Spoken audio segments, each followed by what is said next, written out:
jalanan diapure kaya ngene karwani karo Baladewa Sita menang apa? Karwani karo Baladewa Sita menang apa? Sing ngdonya piyandel apa keketak ngaku? Ayo, aja ketanggungan. Yen pancen ku arep nyinake karo Prabu Ansa Sirnakna. Piye? Sirnakna, iki apa iki? Iki apa? Iki Kyai Alugoro Pamunaing Satur Sekti negara Mandura. Iki tamake Gunung Judruk Segara Asat. Iki tau tate kramas raja diapure kaya kowe iki 40.000 cacahe. Modar kabeh mungsuh Baladewa. Ayo kaki tamakno tinju ngakhirat nyawamu kowe.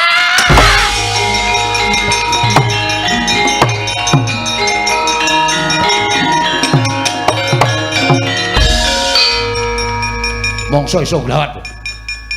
Ratu kaya manuk guwek. Arep blengket negara Mandura. Jeleh urip kowe. Mangsane. Pangan kuwi.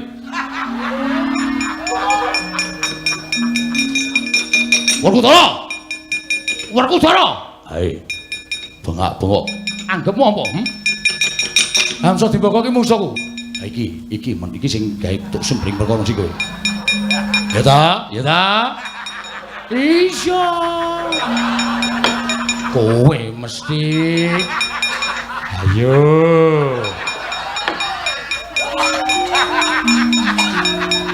Ora sangguyu. Ora sangguyu. Kowe sing aja saiki Werkudara, ya. Iya, aku apal aku. Kok Prabu menika ngendika menapa? Wis ora dadak kowe kumbras dadak kowe silak. Kowe sing dadi tuk sumring perkara. Kowe kongonan Werkudara ta? Iya ta? Ayo. Iya ta? Kowe ketok kowe gligaping paning almu kowe kedap-kedap ngono ki anggap aku ora ngerti kowe piye? Terus saiki aku tak takon karo kowe. Inggih. Kowe dawuh Werkudara ngono kuwi apik kok. Lho, sae kemawon. Apik miturut kowe dasarmu apa? Kok Prabu kula nuwun sewu. Nek perang ki niku mboten ngangge akal ning nganggo okol. Lho, tegese ming waton sentosa, waton rasa, waton ngamuk ning nuwun sewu. Mriki mboten diagem. Molo dasmu kuwi. Kula suwun inggih nuncupaken asta kekalih kunjuk wonten ngersanipun Gusti Akar Jagat. Kula aturi maosaken surat Al-Fatihah kagem Pak Sina Nugroho Swargi ingkang ngrasuk agami Islam dene ingkang ngrasuk agami sanes kula sumanggaaken. Monggo. Bismillahirrahmanirrahim. Kresna sinayeng manggelung mintonaken dewe kramanira kang kumitiraning asta.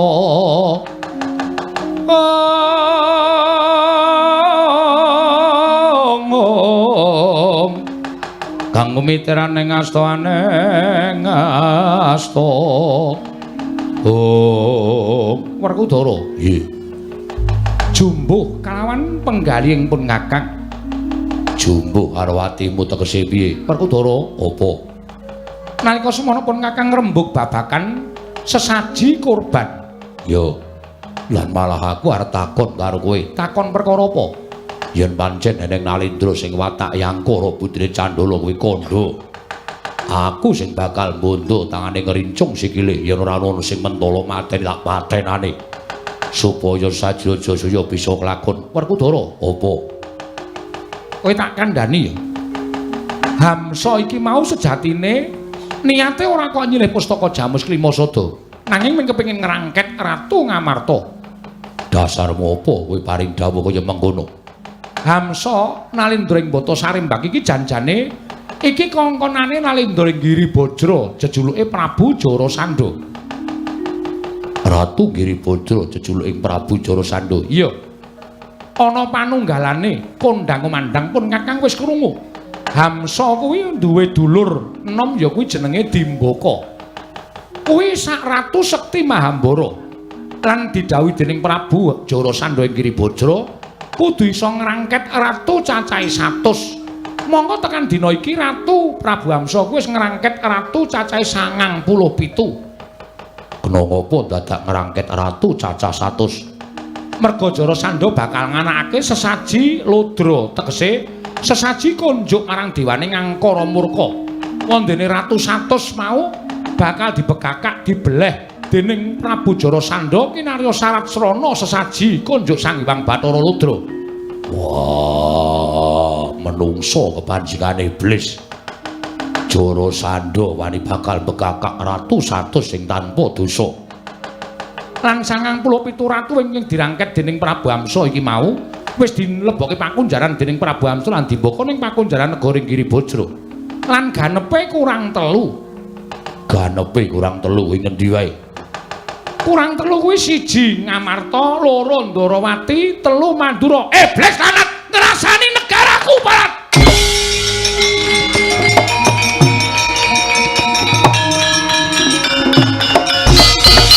Kok ora omong mau? Kok ora omong mau iki piye?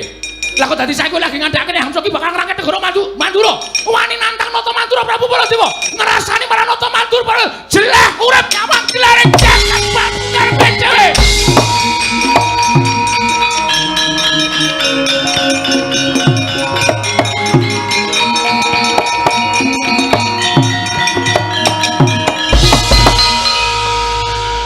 Kresna kakangku, Werkudara piye? Sok nek lunga karo Baladewa mbok obate digawa. Kowe iki wong ana kanan kaya ngene kok ya seneng-senengane. Ora pisan, ora pindho. Mesti gawe geger, mesti gawe rusak. Gawe bengok-bengok ngopo? Merga pun Kakang ngandhakake sing diancam bakal dirangket. Kuwi Ratu Telu, Ngamarta, Ndarawati, Mandura. Lah wong Kaka Prabu iki ora tau ketekan mungsuh, negarane ora ana sing mungsuh sing wani nekani Mandura. Lah kok dirasani karo Prabu Amsa. Kowe ngerti wataking Kaka Prabu? Mesti duka yayasinipe. Duka-duka bengok-bengok kaya ngono kae.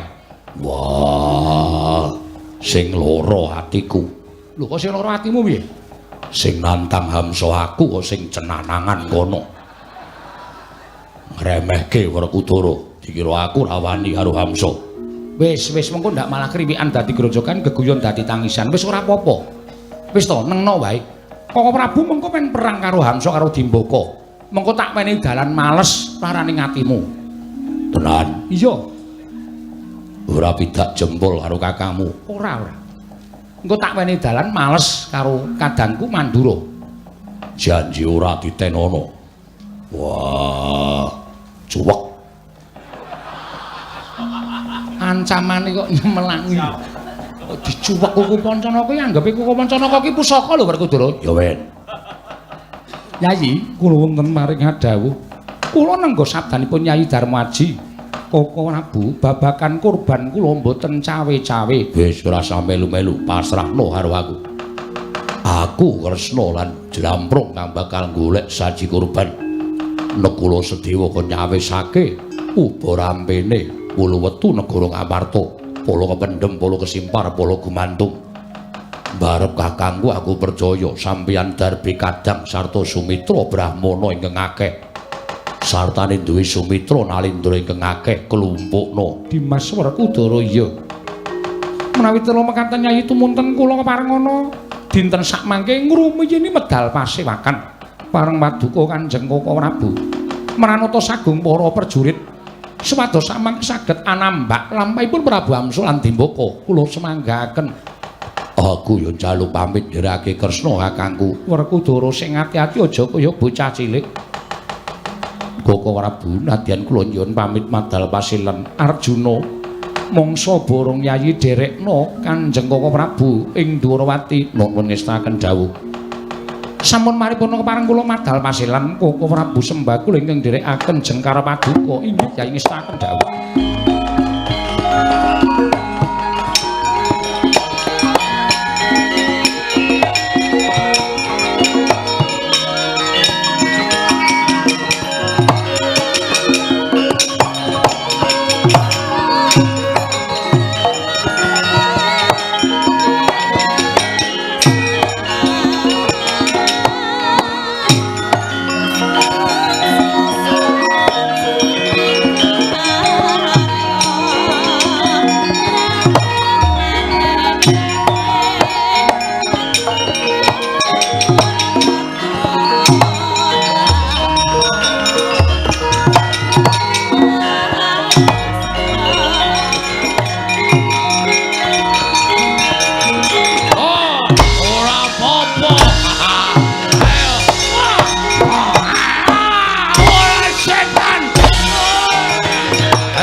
Dewa Narpati Duwe nares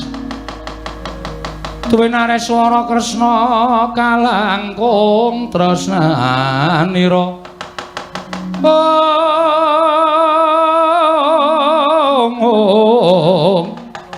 kalangkung tresnanira marang Diabanon Jinawi Setyaki wonten timbalan Pragoto wonten rasa guyu nggih wonten dawuh nggih ajar nggih kanan kaya ngene kok cengengesan ha iki kula niku bacot seneng guyu guyu kok ora entuk meneng nggih Setyaki wonten dawuh wis tak timbali lho iki apa mundur dadosna ing kawuningan nyatanipun kula kadhawan supados ngunduraken Prabu Amsa ya nanging jebul kula nuwun sewu Prabu Amsa digdaya sekti kalintang jayaning perang lho Senopati Ndarawati Setyaki kok kalah karo Prabu Amsa wong tlatah sabrang nek cara aku isin estripun inggih mekaten hanyatanipun kula kawon sebabe kowe kalah Prabu Amsa rusuh tandangipun rusuh perkarane apa piyambakipun nyokot jangga kula pantes kula mboten eling tumripun getak kuntal dawah ngajaripun kula Prabu Mandura nggih kula nggih dicokot-cokot karepmu ora karepmu nggih mpun wis kalah terus kula nggih dicokot nggih panas awak kula tumula dipun getak kula kuntal ngajaripun Sinuhun Prabu Mandura iblis lan apa meneh jajalanat ngrasani karo Nata Mandura bakal blengket Nata Mandura Prabu Baladewa Setyaki Pragoto minggiro tak takare kekuatane Prabu Amsa yo iki Nata Mandura Prabu Baladewa lekane ati kuat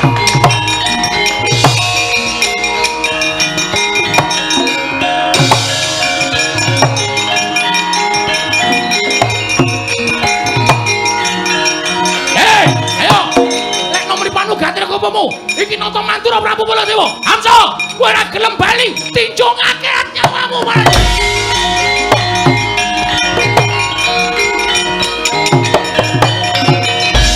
prayoli binatang menungso ora tatanan perangmu rusuh perangmu kowe nganggo nyokot barang kowe ngetur iki ning tanah Jawa iki ning tanah Jawa perang nganggo tatanan ora sapenamu dhewe ora rumangsamu perang ning negaramu nyokot Setyaki kowe. Sapa iki? Nata Mandura Prabu Baladewa. Kowe dikongkon Jara Sandhaya. Kon blengket negara telu Ngamarta Ndarawati lan Mandura ya. Iya apa ora? Ora sadadako pawadan negaramu ketaman pegeblok. Kowe nyuwun ngambil pustaka Jamus Niwasada. Janjane aku wis ngerti yen to anu bakal blengket negara Ngamarta Ndarawati lan Mandura. Dasar kepara nyata. Nah, ngaku ngono kuwi malah bagus. Ayo saiki iki Nata Mandura.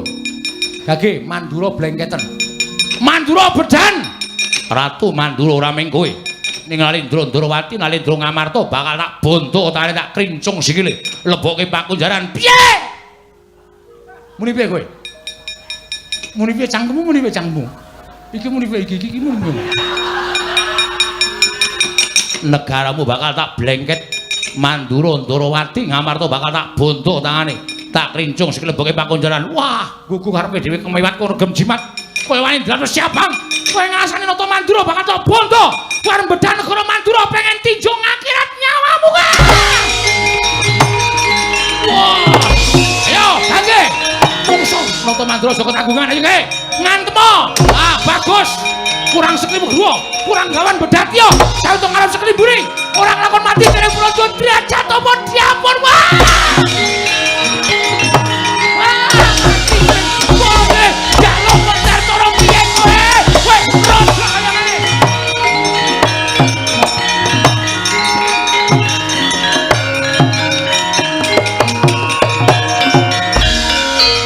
jajaranan diapure kaya ngene karwane karo Baladewa wis tak menang apa? Karwane karo Baladewa wis tak menang apa? Sing ngdonya piyandel apa keketak ngaku? Ayo, aja ketanggungan. Yen pancen ku arep nyinake karo Prabu Ansa Sirnakna. Piye? Sirnakna, iki apa iki? Iki apa? Iki Kyai Alugara pamunaing Satur Sekti negara Mandura. Iki tamake Gunung Jugruk Segara Asat. Iki wis tau Tati Kramas raja diapure kaya kowe iki 40.000 cacahe. Modal kabeh. Mungsuh Baladewa. Ayo kaki tamakno tinju akhirat nyawamu kowe.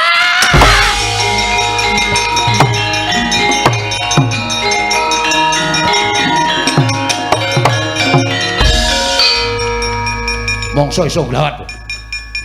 Ratu kaya manuk guwek. Arep blengket negara Mandura. Jeleh urip kowe. Mangsane. Pangan kuwi.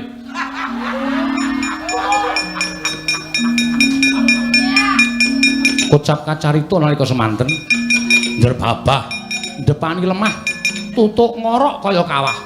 Sang Prabu Amsa kenging Ki Ayalugara sirna margalayu mlajar iki Latogok sigra matur kelawan Keng Rayi Prabu Dimbaka lumajar saking katebian sigra nglumpati kuwandaning Sang Prabu Amsa kaliyaning jagat gawening para dewa gregah kaya wungu saka nendra Kakang Amsa.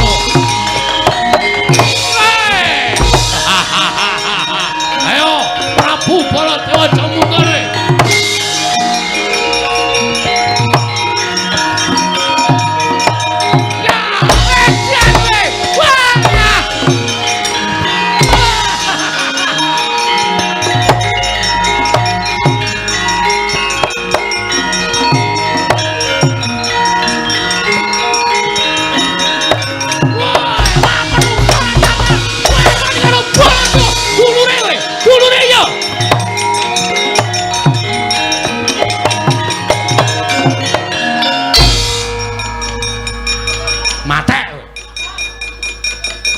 Ora nganggo nantang ngantem Baladewa saka mburi.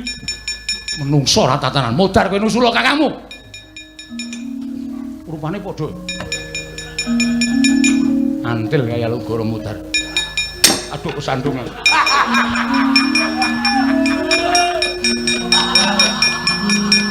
Datan beda kalawan Kang Raka. Prabu Dimbaka sirna margalayu. Sigra linumpatan kalawan ingkang Raka Prabu Amsa.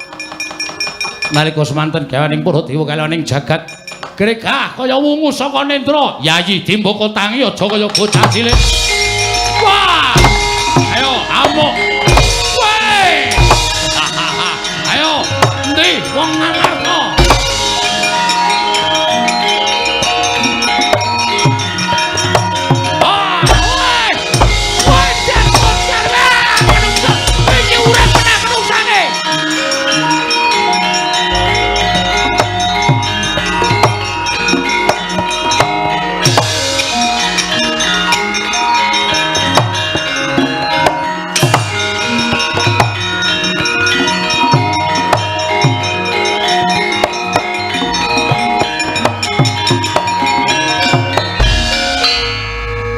Werkudara. Apa? Jroning masewakan mau kowe ngrasani apa karo Koko Prabu Mandura? Ratu licik. Licike sing nantang Hamsa aku ning sing muring-muring Baladewa. Sawangen, Koko Prabu saiki perang karo Hamsa, karo Dimbaka, ratu loro, raga loro nyawa siji. Iya. Kongkonane Jara Sandha. Iya.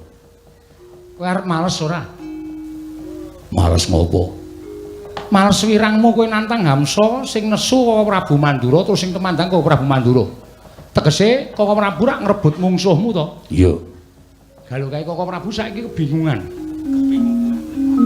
Bingung piye? Tembungmu sing apik.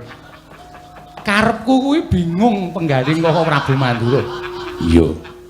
Merga Hamsa dipateni dilumpati Dimbaka, Hamsa urip meneh.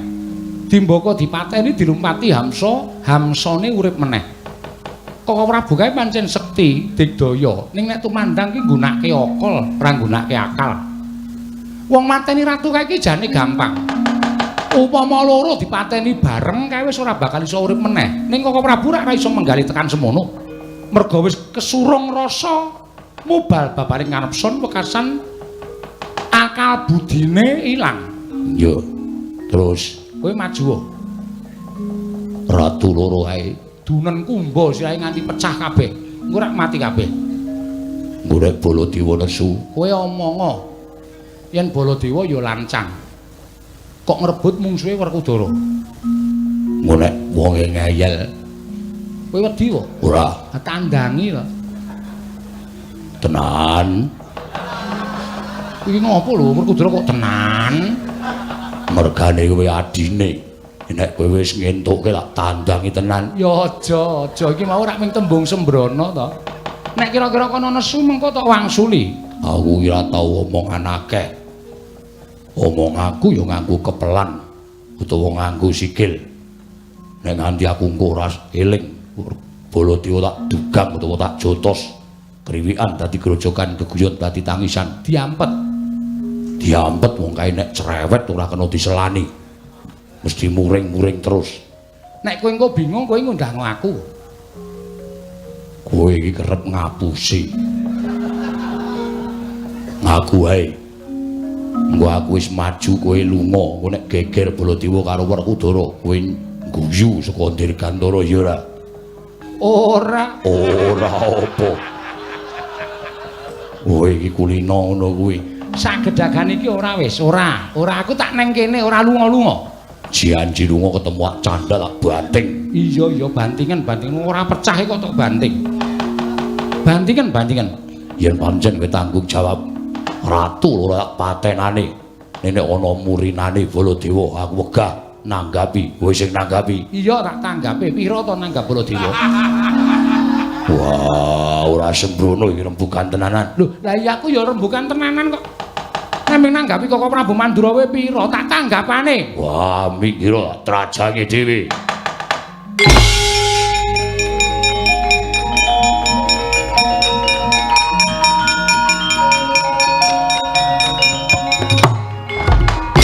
Edian iwak dhuwurku to kan.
Iki Raden Werkudara.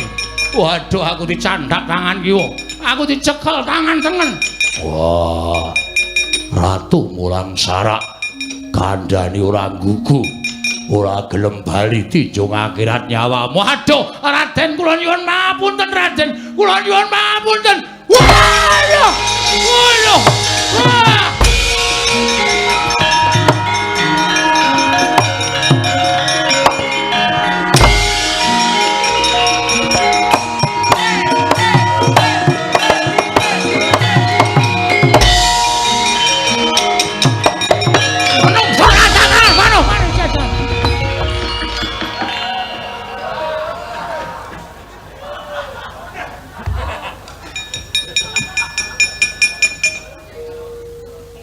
Mati to iki. Lho kok mati ki? Monggo aku ora mateni. Lah kok dadi? Wah, tenan ora, menungso iblis. Kok ngrebut musuhe Baladewa? Werkudara! Werkudara!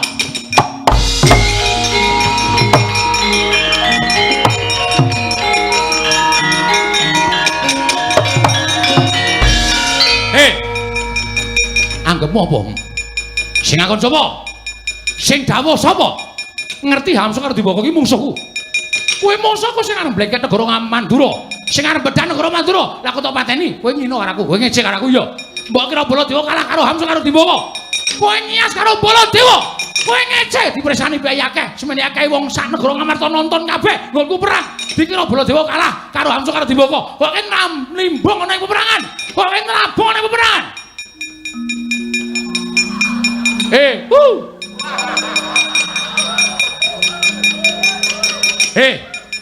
Ngopo? Kowe tak jak omongan. Wis ngerti. Saiki aku tak takon karo kowe sing kok sapa? Sing mateni Hamsa Dibaka sapa? Kowe ngecek karo aku. Kowe mben jaman durung iso perang tak latih perang. Kowe tak wenehi pengerten bab ngelmu perang. Bareng gedhe kowe digaya kowe ampuh. Kowe ngrebut mungsuhe Baladewa. Kowe ngino karo Baladewa. Kowe ngecek karo Baladewa. Werkudara, aku iki omongan karo kowe. Yo. Rungono. Gah.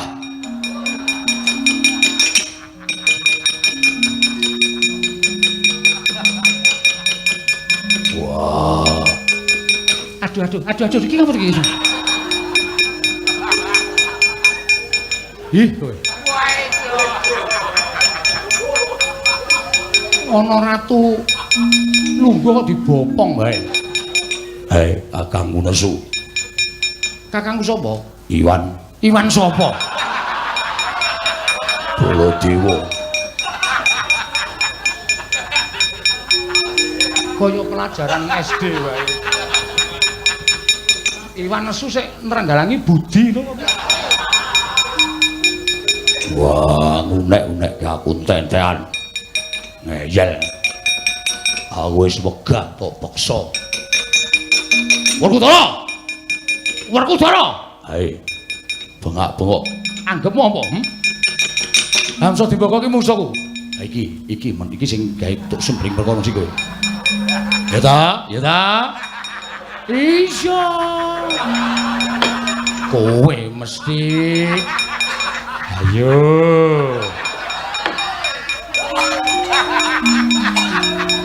Ora sangguyu. Ora sangguyu. Kowe sing aja saiki Werkudara, ya. Iya, aku apal aku. Kok Prabu menika ngendika menapa? Wis ora dadak kowe kumbras dadak kowe sila.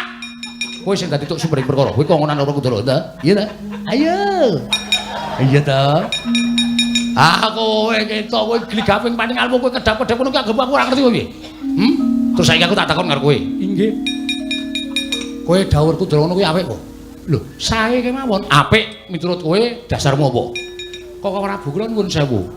Nek perang ki niku mboten ngangge akal ning nganggo okol. Lho, tegese ming waton sentosa, waton rasa, waton ngamuk ning nuwun sewu. Mriki mboten diagem. Molo dasmu kuwi.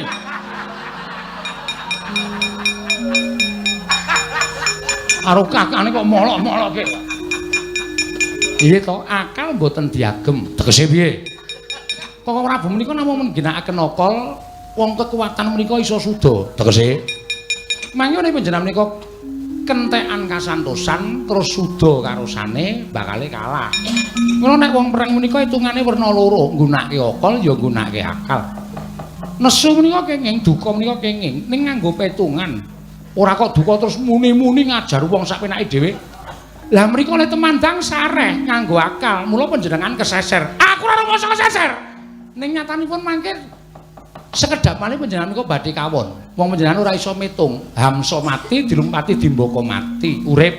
Dimbaka mati dilumpati Hamsane urip. Mriko nek wong pinter rak wis ana hitungane to. Hitungane piye? Lah nyawa siji raga loro, tegesipun ratu kala wau kedah mati bareng. Oh iya. Wah, aku dadi ora mikir tekan semono to. Lah wong panjenengan niku ora nggunakake akal to. Mula nek kula candhet, kula matur nuwun sewu, mesti panjenengan duka. Buayi nuturi wong tuwa. Kula ngerti sih watak wantunipun Koko Prabu.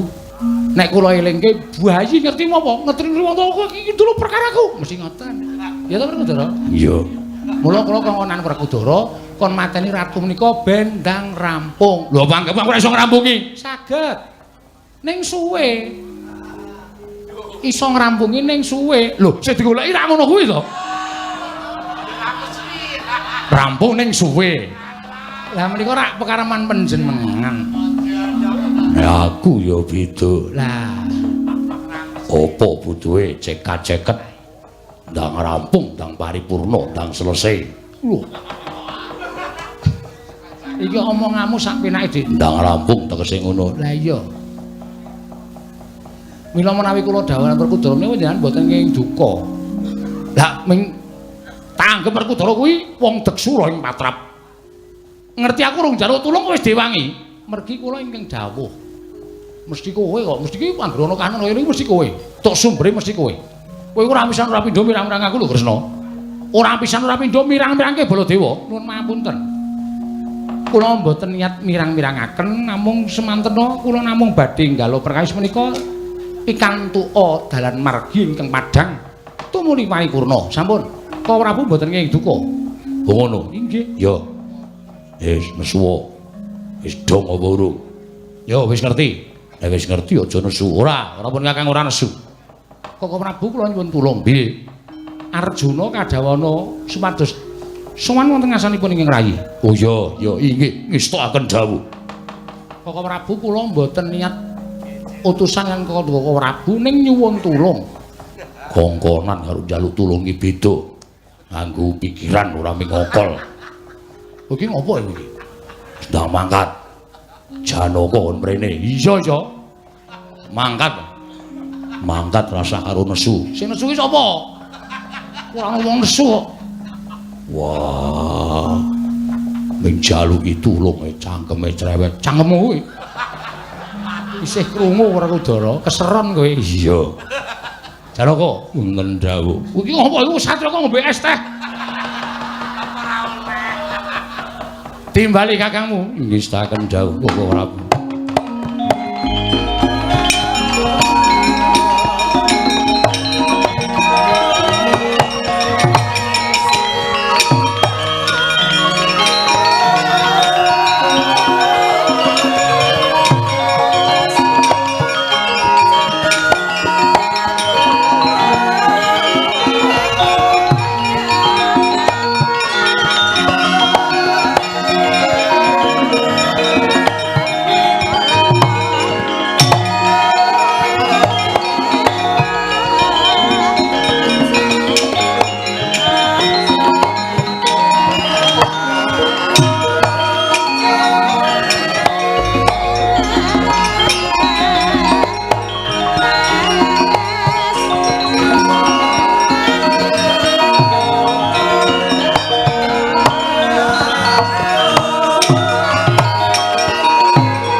Sang Arjuna sumenya kang kamanungsan kasrepan tingkahing mungsuh niran padha kadang ayataya.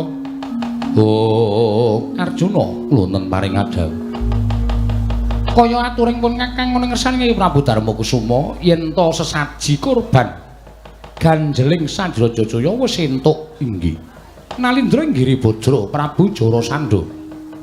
Mula kang sangka kuwi ya yo digelak lakune prapting negara ing Giribajra nanging panjaluking pun Kakang Werkudara apa dene Janaka ora kena pisah kalawan pun Kakang merga Giribajra kuwi negara ingkang gawat keliwat wingit kepati satu mara satu mati jalma mara keplayu. Ora kok perkara gawating negara nanging negara Giribajra kuwi diwenehi sandi-sandi ingkang neniwasi mekaten. Mula yen pamangkate ana Giribajra iki engko ijen-ijen mesti bakal ana korban nanging yen to bebarengan kalawan pun Kakang luwih prayitna luwih ngati-ati. Yo wis to dawuh Kresna kakangku Arjuna wonten paring adhawu aja lali ngampirana Panakawan. Kakang Semar Nalagaring Petruk Bagong kantinen marang Giribajra sabab arep dikaya ngapa kae pusaka ingkang bisa kandha jimat ingkang bisa ngucap prasta dawuh paduka kula nyuwun pamit. Ayo Werkudara. Yo tak dherekke Kresna kakangku.